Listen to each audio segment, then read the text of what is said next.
Hello दोस्तों, नमस्कार। स्वागत है आपका अपने यूट्यूब चैनल सोनीश ट्यूटोरियल क्लासेस पर। आप देख रहे हैं 22 अप्रैल के द हिंदू न्यूज़पेपर का एडिटोरियल का एनालिसिस। दोस्तों, ये एनालिसिस बेस्ड है ग्रामर, स्ट्रक्चर और न्यू इंग्लिश वर्ड्स पे। तो हम लोग चलिए शुरुआत करते हैं आज के एनालिसिस की।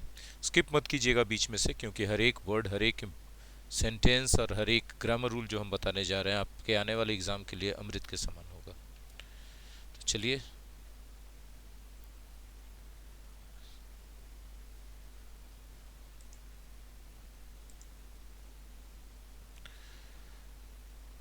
देखिए, 22 तारीख का जो एडिटोरियल हम लोगों ने लिया है उसका हेडिंग है towards racial justice. Racial justice क्या होता है? रेशियल वर्ड एक एडजेक्टिव है, ठीक है, और ये बना है रेस से। रेस मने तो दौड़ होता है सर, आप ये बोलेंगे। बिल्कुल आप सही बोल रहे हैं कि रेस मतलब दौड़ होता है, लेकिन रेस मने नस्ल भी तो होता है। नस्ल होता है कि नहीं होता है? ठीक है, नस्ल कहा जाता है रेस को, है ना। तो रेशियल जस्टिस मतलब किसी नस्ल के खिलाफ जो अन्याय हो रहा है उसको न्याय देना। On George Floyd case verdict. George Floyd के केस के वर्डिक्ट पर। वर्डिक्ट एक नाउन है, वर्डिक्ट का मतलब होता है फैसला, ठीक है।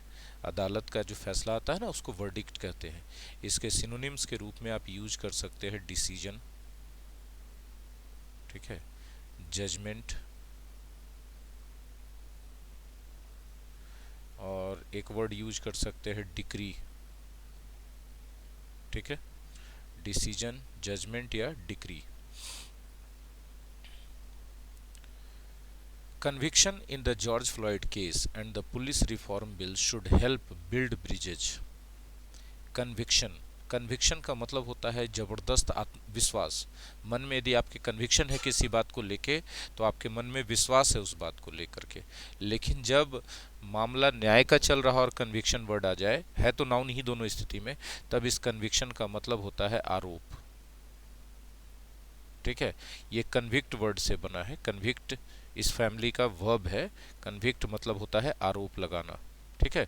डिटेल से सीखते जाइए, और बहुत कुछ है सीखने के लिए। अभी इसमें आगे बहुत सारी चीज़ें बताने वाले, अभी तो शुरुआत ही हुआ है। कन्विक्ट मतलब होता है आरोप लगाना। जाहिर सी बात है कि हम लोग आरोप जो है लगाते हैं, कन्विक्ट करते हैं किसी आदमी को। Convict somebody. बोलिए सर कैसे? तो भाई कन्विक्ट वर्ब है, तो इधर जो है ऑब्जेक्ट आ गया, और उसके बाद हम लोग ऑफ प्रीपोजिशन लगाते हैं, ऑफ, और उसके बाद क्राइम का नाम लिखते हैं जो क्राइम का आरोप लगा रहे हैं। याद रखिएगा, प्रीपोजिशन के तौर पे क्या चला? ऑफ चला। कन्विक्ट समबडी ऑफ समथिंग, ये समथिंग के रूप में कोई क्राइम, मतलब समबडी पर इस क्राइम का आरोप लगाना। आरोप लगाने वाला क्या होगा? सब्जेक्ट होगा। ज़्यादातर ऐसे वाक्य आपको पैसिव वॉइस में मिलेंगे। जो स्ट्रक्चर हमने लिखा है ये एक्टिव वॉइस का स्ट्रक्चर है। ज़्यादातर ऐसे वाक्य पैसिव वॉइस में मिलेंगे। अब जैसे पैसिव वॉइस के लिए एक एग्जांपल हम दे देते हैं ताकि आपको आसानी से समझ में आ जाए। देखिए, the police convicted him, the police convicted him. मेरे पीछे छिप रहा है क्या? अच्छा रुक जाइए, हम हट जाते हैं। Convicted him of murder. Police ने उस पर मर्डर का आरोप लगाया, ठीक है। तो आप देख सकते हैं कि यहाँ पर कन्विक्ट किया गया हिम को, समबडी को, और उसके बाद ऑफ प्रीपोजिशन है, और उसके बाद वो क्राइम लिखा गया जिस क्राइम के लिए उस पर आरोप लगाया गया था। ये सेंटेंस आप जो देख रहे हैं ये एक्टिव वॉइस का सेंटेंस है, और आपको ये पैसिव वॉइस में मिलेगा। तो ये जो समबडी है, ये देखिए ना ऑब्जेक्ट के तौर पे है ना।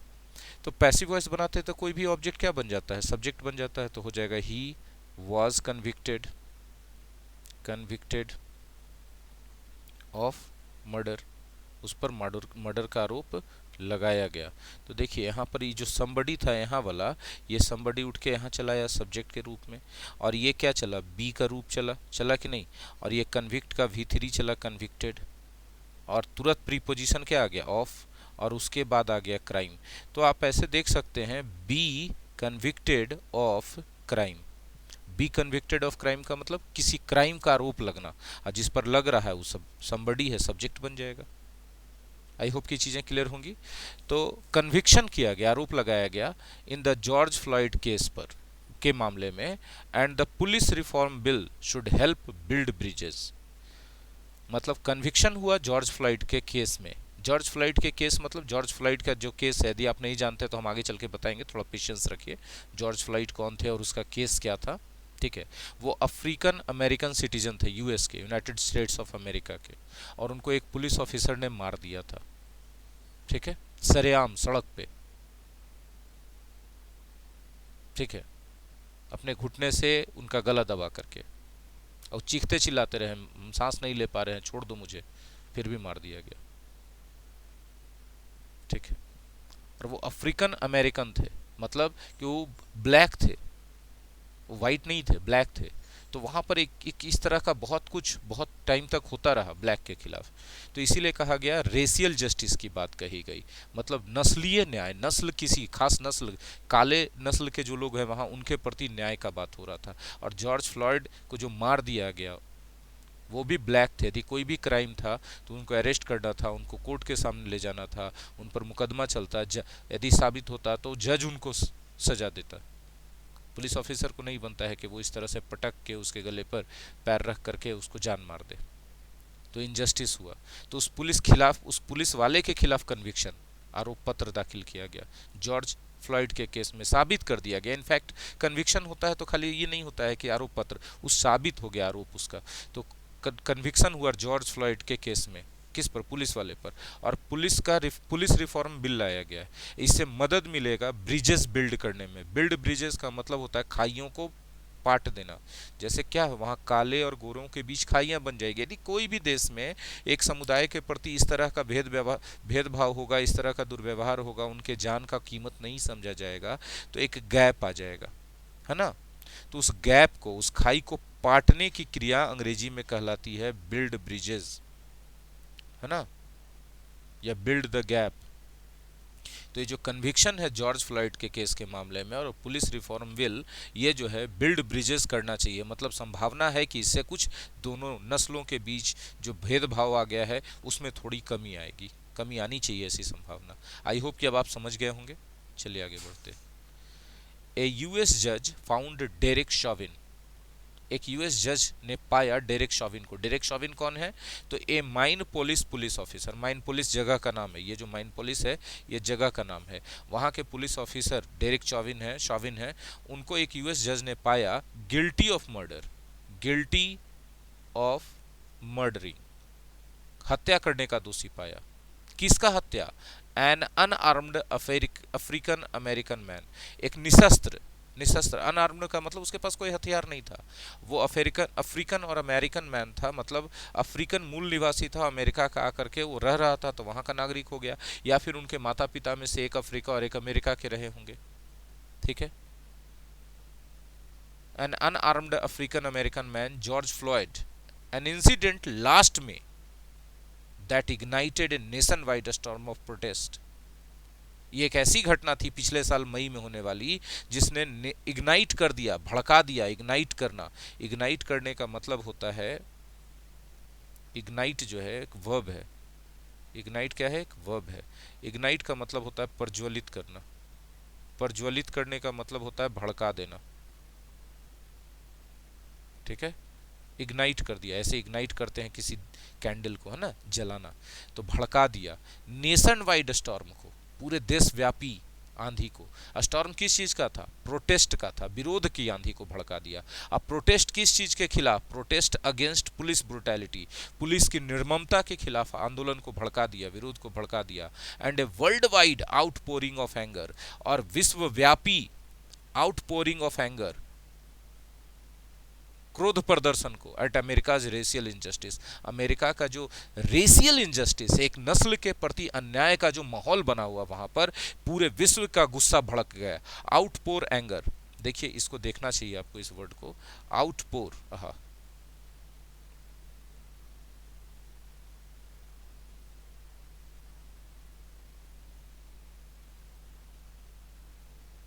आउटपोर एंगर मतलब है क्रोध को व्यक्त करना, क्रोध को व्यक्त करना, ठीक है, आउटपोर एंगर का मतलब है। तो वर्ल्ड वाइड आउटपोर किया गया एंगर का मतलब विश्व के सभी देशों ने इसके खिलाफ वक्तव्य जारी किया, अपने अपना नाराजगी जाहिर किया। विश्व भर के संगठनों ने इसके, अमेरिका की इस रेशियल इनजस्टिस के खिलाफ वक्तव्य जारी किया, और पूरे देश में, माने पूरे अमेरिका में नेशन वाइड प्रोटेस्ट हो गया अगेंस्ट पुलिस ब्रुटैलिटी। क्लियर है? Mr. Chauvin has been convicted of second degree and third degree murder and manslaughter।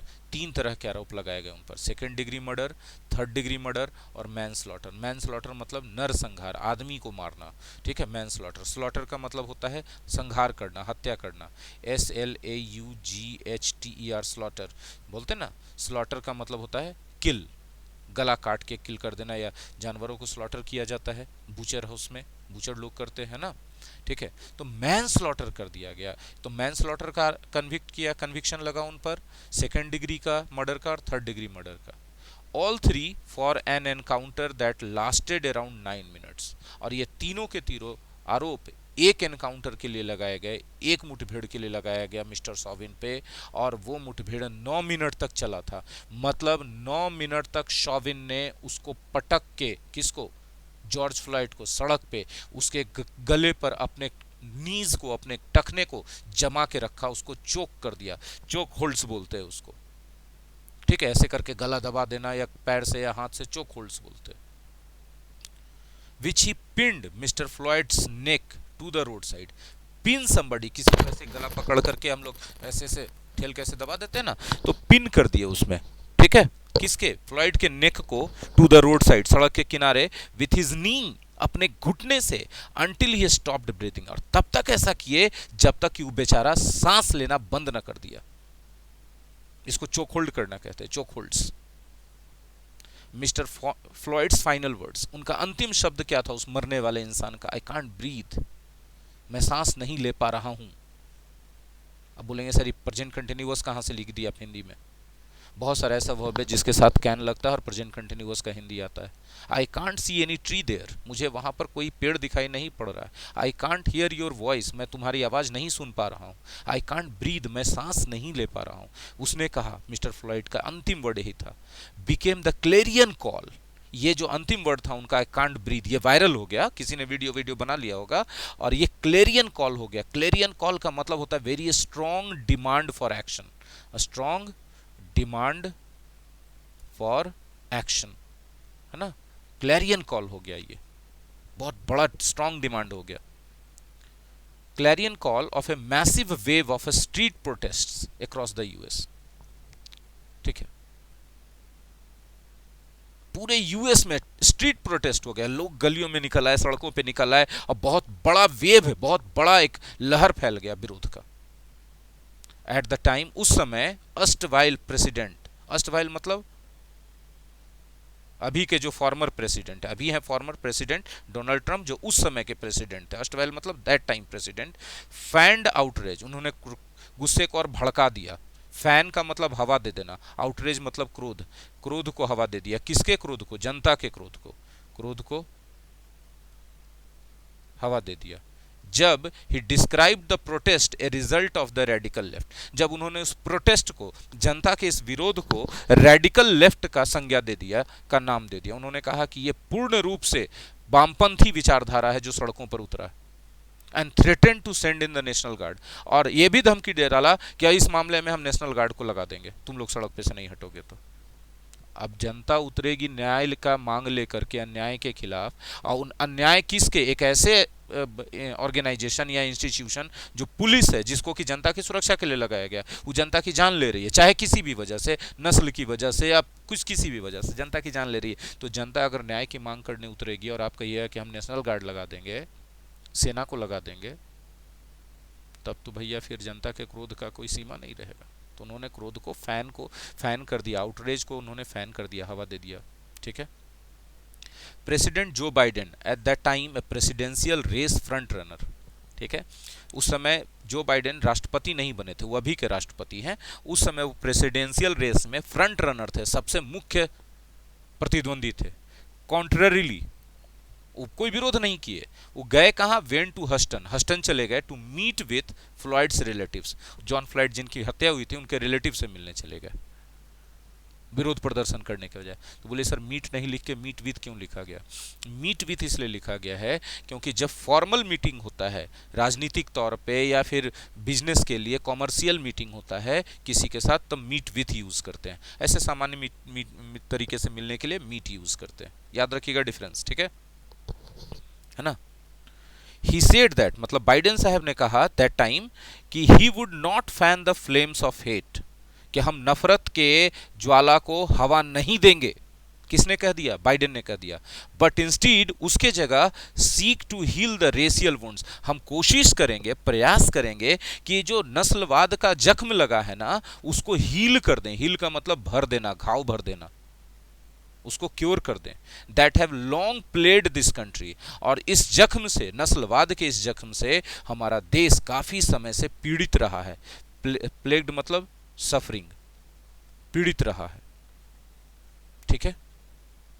A few months ahead of one of the most remarkable presidential elections in recent history, अभी हाल फिलहाल की बात की जाए तो जो सबसे रिमार्केबल प्रेसिडेंशियल इलेक्शन हुआ जिसमें कि ट्रम्प साहब हारे और बाइडेन साहब आ गए सत्ता में, उससे कुछ महीना पहले, अहेड ऑफ समथिंग मतलब before something, ahead of something मतलब बिफोर, है ना।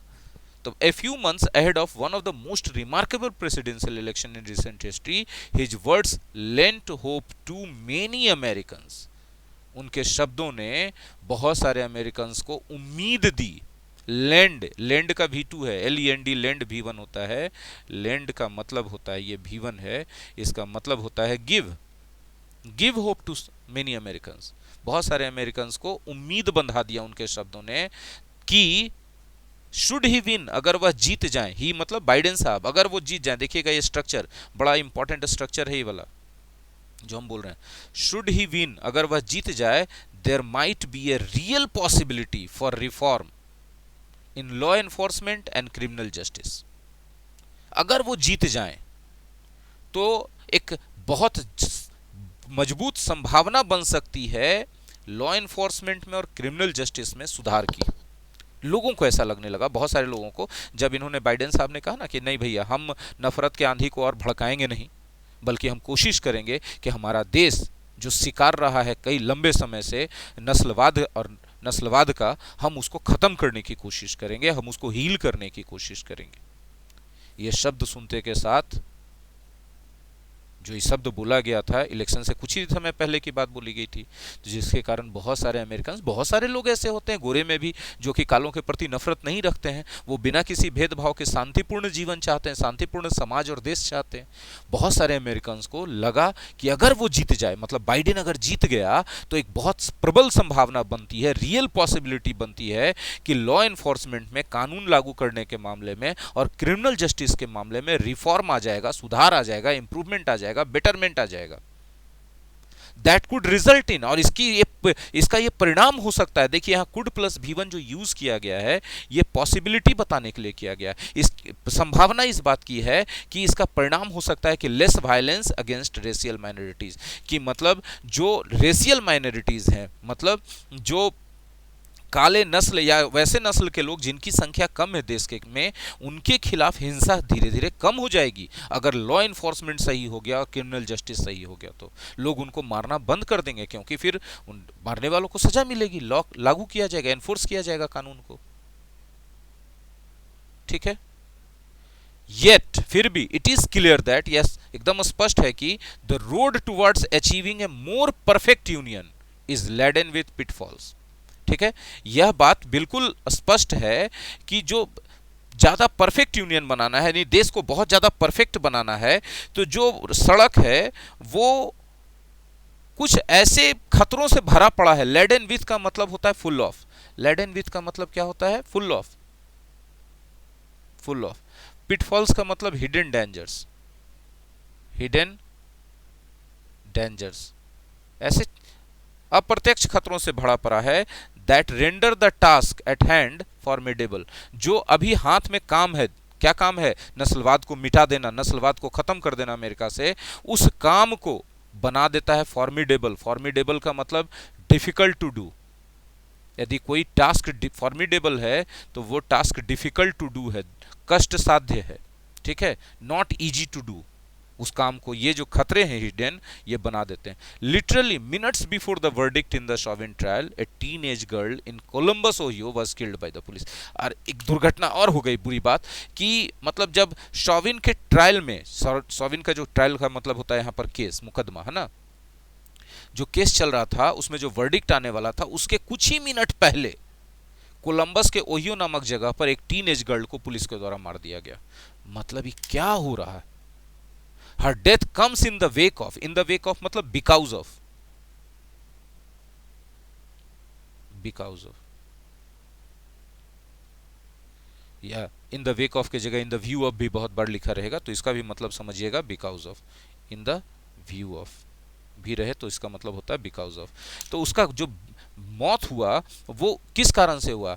Because of others failed in police encounters, उन लोगों के कारण हुआ जो दूसरे लोग मारे गए। फेल का मतलब होता है किल, फेल का मतलब होता है किल, तो यहां पर किल्ड, तो others killed in police encounters, police मुठभेड़ों में जो लोग मारे गए उसके कारण हुआ, जिसमें शामिल हैं Eric Garner, Michael Brown, Tamir Rice in 2004 and Breonna Taylor in 2020, to name but a few. और ये सब सिर्फ उदाहरण देने के लिए हैं, बहुत कम उदाहरण है, बहुत सारे मतलब और हैं इसमें, ठीक है।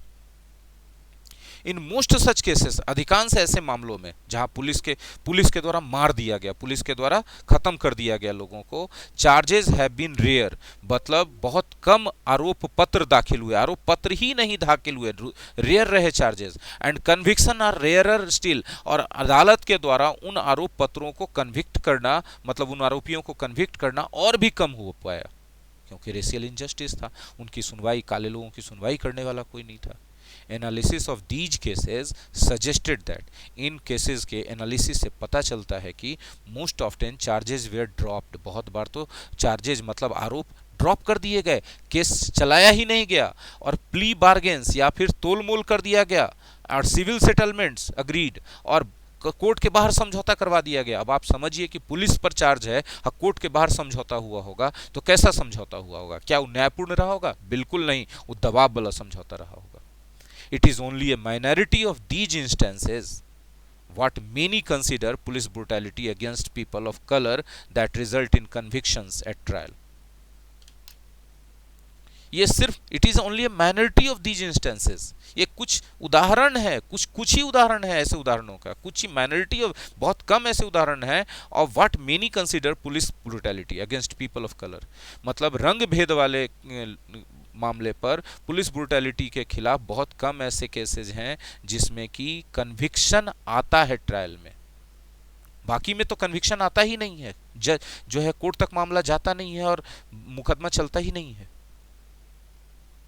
4 years under Mr. Trump did little to build bridges across the communities of the sort necessary to bring about a greater measure of empathy and nuance. Empathy मतलब sympathy आप कह सकते हैं, ठीक है। 4 साल में, 4 साल ट्रम्प साहब रहे, नुएंस का मतलब नाइसिटी, नाइसिटी का मतलब अच्छाई, ठीक है। पुलिस में अच्छाई लाने के लिए, सिंपैथी लाने के लिए पुलिसिंग में 4 साल के दौरान ट्रम्प साहब के द्वारा कुछ भी नहीं किया गया ताकि कम्युनिटीज़ के बीच में ब्रिजेस बन सके, एक दूसरे के साथ अच्छा संबंध बन सके। 4 साल में ट्रम्प साहब ने ऐसा कुछ किया ही नहीं। Now Mr Biden's ambitious police reform bill, अब मिस्टर बाइडेन का जो एम्बिशियस पुलिस रिफॉर्म बिल, यदि किसी भी बिल को, स्कीम को, प्लान को एम्बिशियस कहा जा रहा है, मतलब उम्मीद की जा रही है कि उसके आने से या उस प्लान या बिल या स्कीम के लागू होने से बहुत बड़े बड़े अच्छे परिणाम प्राप्त होंगे, ठीक है। विच बैन्स चॉक होल्ड्स, उस बिल में कहा गया है कि कोई भी पुलिस वाले को चॉक होल्ड्स करने का अधिकार नहीं है। चॉक होल्ड्स का मतलब गला पकड़ के या पैर से इस तरह से दबा देना, करने का अधिकार नहीं है। Offers qualified immunity from law suits for law enforcement and creates national standards for policing towards greater accountability. इस बिल में क्या क्या चीजें शामिल है? चॉक होल्ड को बैन किया गया है, ठीक है। क्वालिफाइड इम्यूनिटी दिया गया है लॉ सूट से, लॉ एनफोर्समेंट के लिए कि हाँ ठीक है, आप लॉ एनफोर्समेंट के लिए कुछ यदि कर रहे हैं तो आपको जो है वहां पर साबित करना होगा, तब आपको मुकदमा नहीं चलाया जाएगा। And creates national standards for policing, और पुलिसिंग के लिए नेशनल स्टैंडर्ड्स इसमें बताए गए हैं बिल्स में कि आपको पुलिसिंग करना है, पुलिस को करना है काम तो किस तरीके से करना है, उसका कोड ऑफ कंडक्ट क्या होगा, उनका ज्यादा जिम्मेवारी बनेगा। ये सब चीजें हैज क्लियर्ड द हाउस, एक सदन से पारित हो गया है। And faces A steep climb at the senate, और ये सीधा सीधा उठ के कहाँ चला गया है, steep climb. Steep climb, climb समझिए, ये जो है क्लाइम है, ऊपर की ओर जा रहे हैं तो आई क्लाइम ऐसे सीधा खड़ा हो जाए तो ये स्टीप क्लाइम है, ये क्लाइम है और ये स्टीप क्लाइम है। यदि कोई चीज़ के बारे में हम बोल रहे हैं कि it faces A steep climb, तो मतलब इसके आगे का रास्ता बहुत उसके लिए मुश्किल होने जा रहा है सीनेट में, ठीक है। उसको निम्न सदन तो उसने पार कर लिया, लेकिन सीनेट में जाकर के उसका रास्ता मुश्किल होने जा रहा है इस बिल का।